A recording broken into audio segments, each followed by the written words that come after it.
Bonjour, nous sommes le vendredi 21 septembre 2018 et vous êtes chez Paul. L'article d'origine, méfiez-vous des contrefaçons. Aujourd'hui, je vais vous parler de quelque chose qui se déroule aux États-Unis depuis pas mal de temps, mais dont je ne veux encore absolument pas parler dans le cadre de cette affaire Trump. C'est une nomination qui se fait à la Cour suprême des États-Unis. Alors pourquoi je l'ai reculé devant le fait de vous en parler, c'est parce que quand on parle de la Cour suprême des États-Unis, il faut commencer par faire une longue explication, sans quoi on ne peut pas situer cette institution à l'intérieur du paysage, de l'histoire même des États-Unis. Alors je vais essayer d'aller vite. C'est des choses que j'ai déjà mentionnées à l'occasion, mais voilà, je refais un résumé. Il y a donc, comme dans tous les pays, il y a une Cour suprême, mais il y a quelque chose de très particulier aux États-Unis, c'est que dans l'histoire des États-Unis, cette Cour suprême a toujours été un organe de droite dure, voire même à certains moments d'extrême droite. Pourquoi? C'est simplement à partir du processus de nomination. Le président propose un candidat ou une candidate qui sera nommée à vie. Et il y a un processus d'audition et ensuite un vote, si j'ai bon souvenir, c'est au niveau du Sénat américain, de confirmation du candidat. Et pourquoi est-ce que cette organisation est de droite ou d'extrême droite? C'est parce que traditionnellement, et ça vous surprendra pas parce que c'est pas propre aux États-Unis, quand il y a une nomination, quand c'est un gouvernement plutôt de gauche qui est en place, la nomination se fait dans un cadre où le gouvernement, les institutions autour essayent d'en faire un processus le plus équitable possible, et ce qui fait que passera un candidat qui lui-même est plus ou moins conservateur, plus ou moins de gauche ou plus ou moins de droite. Alors que quand c'est un gouvernement de type républicain conservateur, la fin veut les moyens et on essaie de faire passer en force un candidat de droite ou d'extrême droite. Et donc ça vous surprendra pas parce que c'est à peu près pareil dans tous les pays. Il y a un souci de l'éthique qui existe à gauche, qui n'existe absolument pas à droite. Pourquoi? Parce que les milieux d'affaires sont très représentés en général dans la droite. Et là, comme vous le savez, il y a toujours une prétention, qu'on appelle ça la rationalité économique ou autre chose, que l'éthique vient après les considérations de profit. Bon.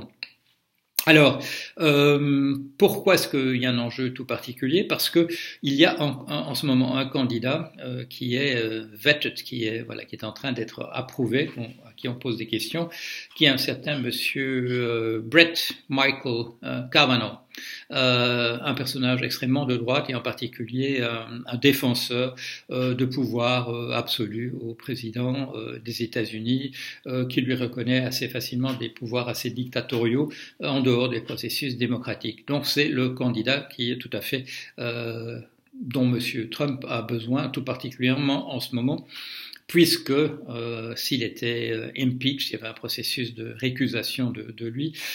Ce serait pas mal d'avoir une cour suprême vers laquelle on peut se tourner et demander à être soutenu parce qu'on est le président et qu'on a donc raison d'office.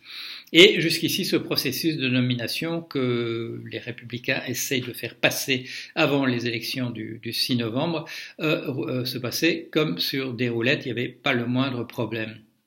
Quand est apparu il y a quelques jours le fait qu'une certaine Madame Christine Blasey Ford, un professeur dans une petite université liée à Stanford en Californie, s'était ouverte à la sénatrice de Californie, Madame Dianne Feinstein, il y a déjà pas mal de temps, que ce monsieur Kavanaugh avait fait une tentative de viol sur elle quand ils étaient très jeunes.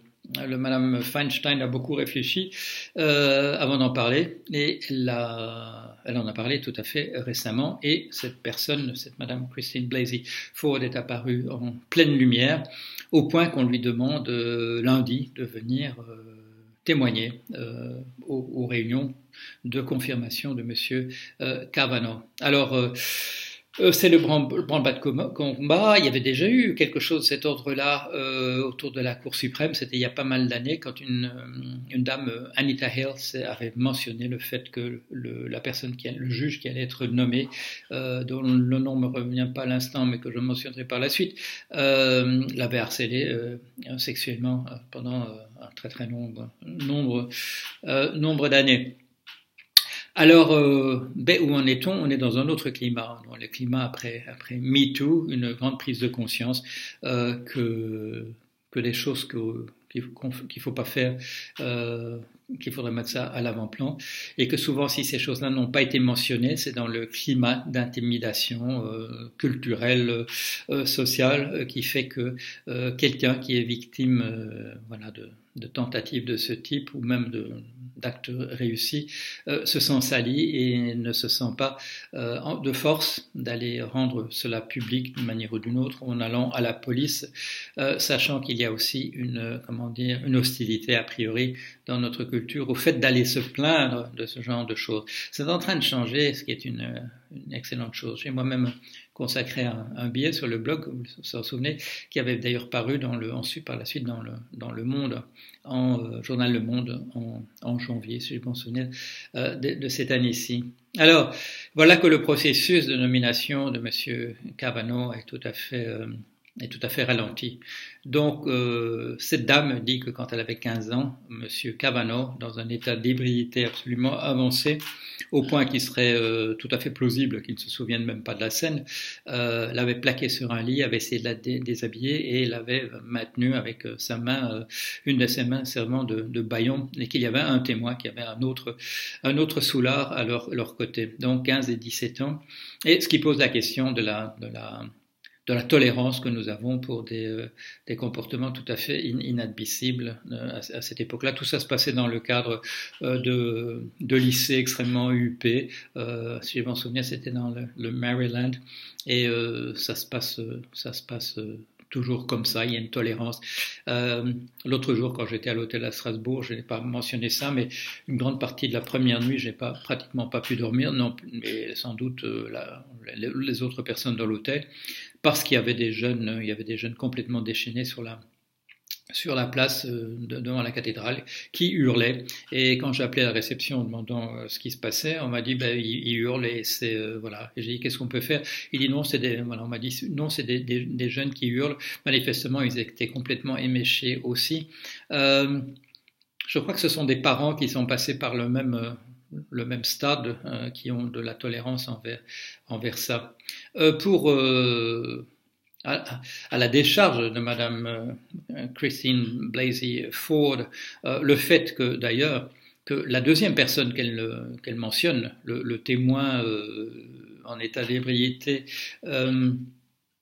qui n'intervient pas mais qui est là dans la pièce alors qu'on essaie de la violer, est un type qui a écrit d'ailleurs un livre, un certain Mark Judge, qui a écrit un livre sur ses années de frasques, sur le fait qu'il est devenu un alcoolique et que voilà, il avait pendant toutes ces années de lycée et d'université, s'était conduit de cette manière-là. Et comme je vous dis, je comprends pas la tolérance que nos sociétés ont pour ce type de comportement. On dit, oui, il y a des proverbes, je suppose, il faut que jeunesse se passe ou des machins comme ça, mais ça ne justifie pas cela.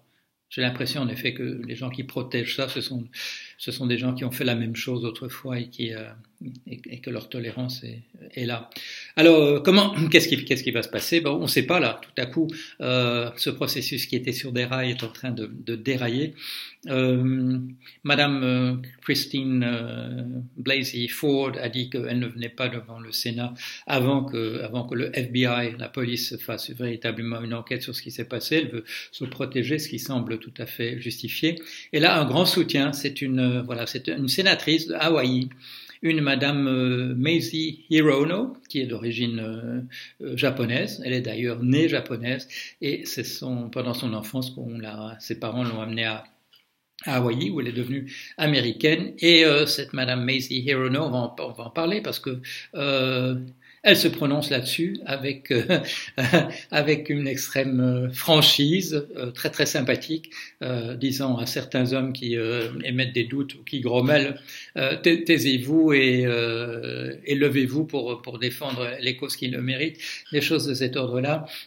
Voilà, c'est très sympathique. Et il y a, voilà, tout ça est très représentatif de ce qui est en train de se passer aux États-Unis. Monsieur Trump continue d'être soutenu, je dirais essentiellement par des hommes blancs, vieux, sans éducation, et tout le reste de la population est en train véritablement de se soulever contre lui. Quand on regarde les femmes afro-américaines, c'est à 99% qu'elles rejettent Monsieur Trump. Les femmes blanches, là aussi, des majorités de l'ordre de 60-70%.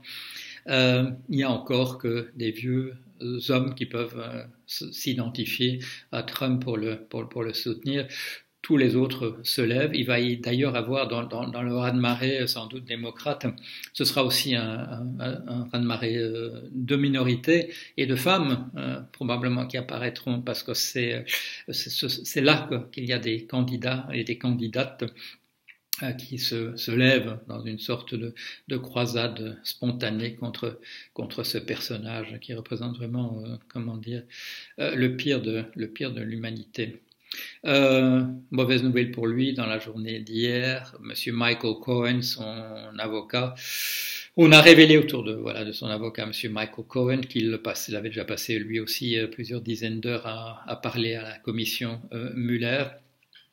C'est une chose que je vais faire dans les jours qui viennent. Je n'ai encore jamais fait ça. J'ai parlé déjà de ce monsieur Robert Mueller, ancien directeur du FBI, procureur spécial d'une commission d'enquête sur une collusion éventuelle de l'équipe Trump avec la Russie. Je vais vous faire un portrait maintenant détaillé de ce personnage. J'ai rassemblé une documentation à partir de pas mal d'articles et de certains livres, même des livres même assez anciens, qui parlent de lui à l'époque où il était directeur du FBI avant ce qui était avant monsieur James Comey, et qui est un personnage qui a une histoire tout à fait particulière. C'est un personnage exemplaire. C'est l'anti-Trump, c'est l'anti-Brett Kavanaugh. On imagine mal monsieur Mueller ivre à un moment quelconque de son histoire. Je souris parce que il y a une anecdote qui est racontée dans un des livres. J'écrirai ça, mais enfin, je ne peux pas m'empêcher de vous la raconter. Il se trouve avec un groupe de gens pour une réunion, et ils sont à la Nouvelle-Orléans. Et il dit, il faudra peut-être pas se réunir dimanche matin. Et tout le monde lui dit, oui, bien entendu, parce que on va tous faire la fête au quartier français à la Nouvelle-Orléans samedi soir. Et il regarde d'un air un peu surpris en disant, non, mais c'est parce que beaucoup d'entre nous auront envie d'aller à l'église. Voilà, ça c'est monsieur Mueller, mais je vous en dirai bien davantage dans le petit papier ou le long papier que je vais lui consacrer, parce que il est apparu jusqu'ici en arrière-plan, mais le jour va venir où ce sera la personne dont on parlera quand il sortira exactement tout ce qu'il a dans ses dossiers. Ce sera la personne dont on parlera, et sans doute longtemps. Il y aura des livres écrits sur lui, spécifiquement dans cette affaire de cette commission. Voilà, allez, à bientôt.